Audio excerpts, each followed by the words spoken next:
Welcome back to Applied Mathematics. In this video, I want to talk about circumference. We talked in a previous video about perimeter, the distance around a polygon, a figure with straight sides. Because the ancient Greeks just really loved inventing names for things, they came up with a different name, circumference, for the distance around a figure with curved sides. In this video, we're going to focus on circumference of a circle. Technically speaking, circumference is also the word you would use for an ellipse, although there is no nice formula for the circumference of an ellipse. I'll also mention now before we get started that even though the Greeks loved naming things, there actually is no name for the measurement of the distance around a figure that has a mixture of both straight sides and curved sides. Strange, but true.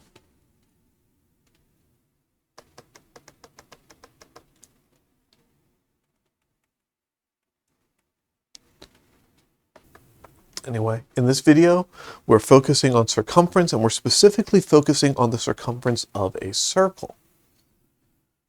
Circles are very interesting. Every circle is similar to every other circle. We'll talk about similarity on shapes that's not the case for a little bit later on in the course.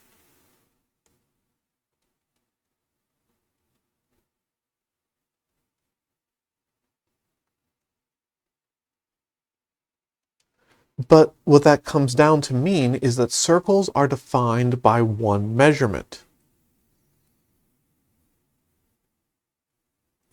A circle is the collection of points that are some fixed distance, which we call the radius, from some fixed center. We can also talk about the distance from one side of the circle through a center and out to the other side. We call that distance the diameter. Right. The radius is the most useful measurement when it comes to drawing a circle. You can set a compass to a specific radius, and you can use that compass to draw a circle with that radius. The diameter is the most useful measurement when it comes to measuring a physical circular object.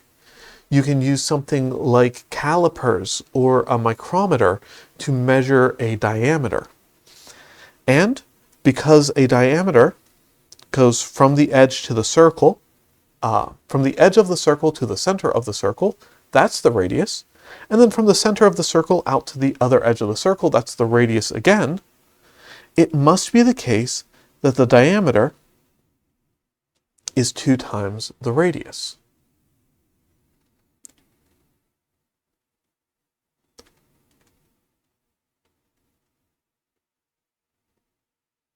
And then the third measurement that I want to talk about in this video, the one I've already named, the circumference, is the distance around the circle. And the measurement of the circumference is related to the diameter using a constant called pi, or Archimedes' constant. This is the thing that you may have been forced at some point in the past to measure or to memorize, is 3.14. If you had a particularly cruel instructor in the past, you might have been forced a couple more digits, 3.14159. You might have learned one of the fractional approximations like 22/7, which are all certainly true, but none of them useful to this class. Instead, I want you to look at a calculator and see if you can find pi. On this calculator, right there is a button that has pi and a couple of other constants that we aren't going to talk about this semester. If I hit that button and press enter, my calculator just says pi. That's really boring. But if I hit the approximation key, which is right above the enter key, it gives me the decimal expansion, 3.14159, etc. Apparently my calculator is still in scientific notation. Let's on and clear resets the memory. And let's do that again. There we go. 3.14159, etc. There is no reason to memorize pi because your calculator has a button that memorizes pi for you. All right. But the ancient Greeks spent a lot of time figuring out, first of all, that this thing is a thing, that there's this constant value. And if you multiply that value times the diameter of the circle, you get the circumference. And then also, since the diameter is twice the radius, we can also say that the circumference is 2 times pi times the radius. And that is the most commonly used formula for circumference in modern mathematics.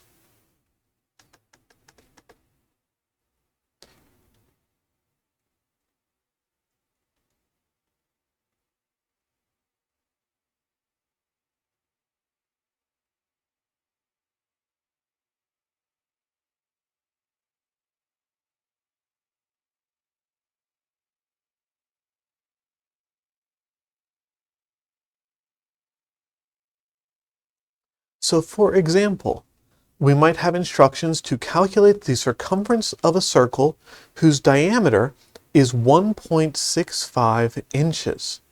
Relatively small diameter, but might be important for some particular application. Right? We know that the circumference is pi times the diameter.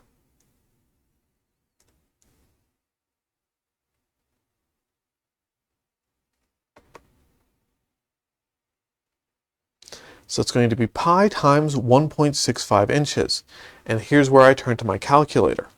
I'm going to type in pi times 1.65. I'm going to hit enter, and my calculator is going to tell me that the value here is 5.183, etc., etc., etc. 1.65 has 3 significant digits to it. So I'm going to round this result to 3 significant digits, and I'm going to call it 5.18. Pi itself is unitless. So when I multiply this unitless value times my diameter, which was measured in inches, my resulting measurement is also going to be in inches. That's it. That's all there is to it. You need to memorize these formulas so that you can use them. Once you have them, they are there. Right. We'll be talking about solving equations a good bit later on in the course, but solving equations will allow us to rearrange these formulas in order to solve in the other direction. For example, c equals 2 pi r. If I divide both sides of the equation by 2 pi, I get that r is c over 2 pi. And that can help me out if I have another example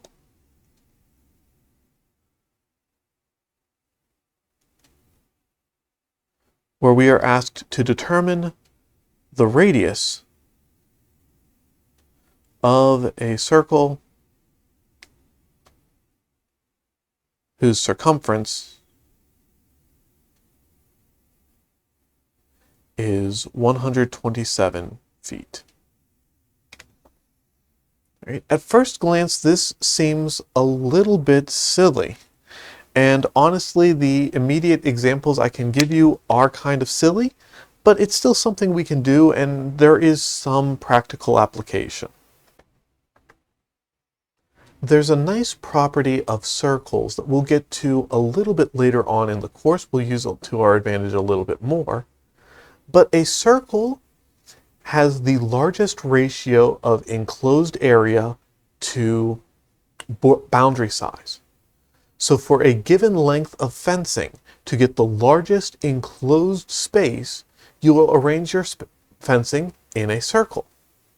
If we have 127 feet of fencing and we want to arrange it into a circle, or as near into a circle as we can manage, we will get the maximum area inside the circle. And finding the area, turns out that using the radius is the right tool. So when we get to area, which not yet, we'll get there a little bit later on, it turns out that using whatever you have to find a radius and then using the radius to take your next step is a very convenient way of working with circles. For now though, we're kind of stuck in that half a step of the process, which doesn't quite feel like it's something that is useful on its own, but I promise will be more useful as we go on. At the very least, if you're trying to sketch something out using a compass, you need to know the radius in order to set the compass. All right. But my formula that we just derived says that the radius of a circle is its circumference divided by 2 pi. In this case, our circumference is 127 feet.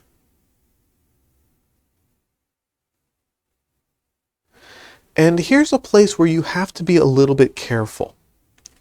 On my calculator, I have access to these pretty print features, like this fraction bar button, where I can clearly put 127 feet in the numerator, I can move down to the denominator, and I can put in 2 pi. And when I type that in, I get 20.2.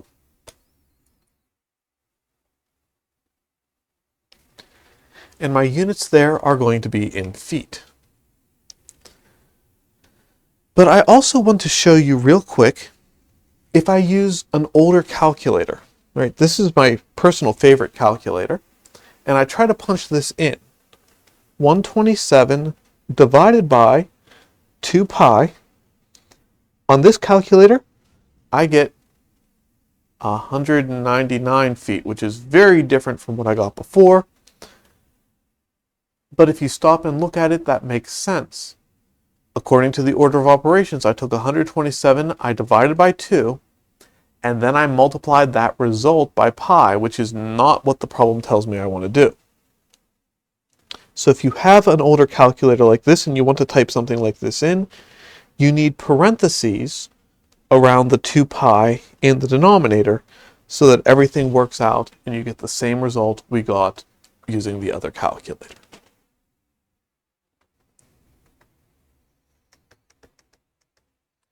I want to look at one more example before we wrap up here.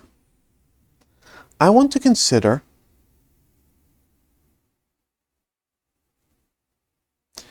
that mixed type of measurements thing that I mentioned in the introduction to this video.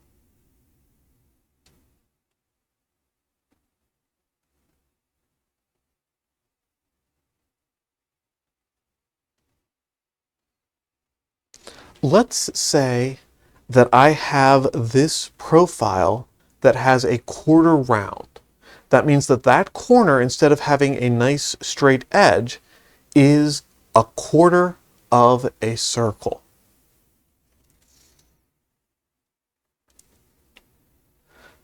In order to talk about it, we do need to know how much of this is that circle. Let's say that that amount is 1.25 inches. Let's say that this amount over here is 1.75 inches. And since it's a quarter of a circle, if over there is 1.25, up here also has to be 1.25. I don't technically have to give you that, but I will in this case. Let's say that the rest of this is 3.5 inches. And let's say that these 3 corners are all right angles.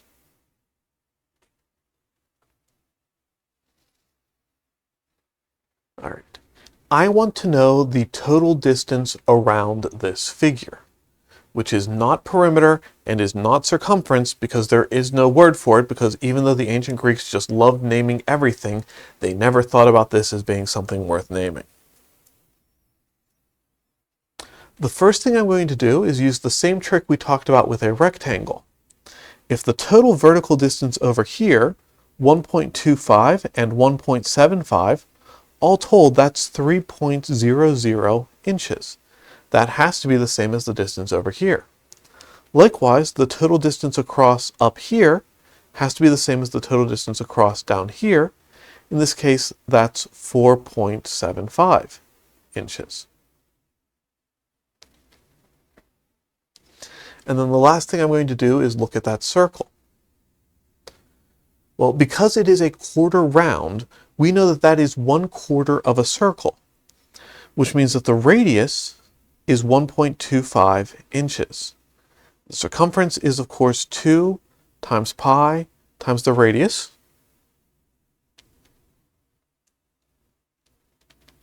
which my calculator tells me is 7.85 inches. But what I have here is not the circumference. What I have here is 1/4 of the circumference. So I want 1/4 of 7.85 inches. My calculator tells me that that is 1.96 inches. All right, so the 1.25s are the measurement on the internal side, the radius of the circle. They are not the measurement of the edge. The edge is measured 1.96. From here, I can use the same trick I've used before. Choose a corner, move around. The first side I come across is the 4.75 inches, then 1.75 inches, then the round bit that is 1.96 inches, then 3.5 inches, and then 3.00 inches. Add all of those together, and I get that the total distance, I'm going to call it L for length, is 14.96 inches.